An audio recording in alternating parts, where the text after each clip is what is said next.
Welcome to our application video for the Penetrant and Dirt Remover.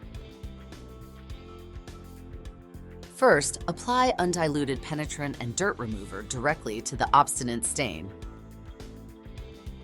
Depending on the degree of soiling, leave the product to work for at least 5 minutes, longer for very obstinate stains. Then incorporate the undiluted solution with a sponge into the stain. Use the sponge to wipe the stain thoroughly. Excess dirt can be removed in between with a simple cloth or towel.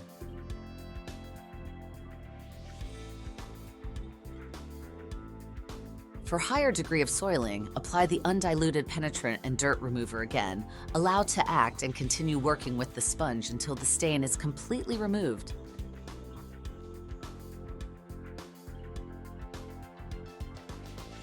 Finally, wipe the cleaned surface with a clean cloth.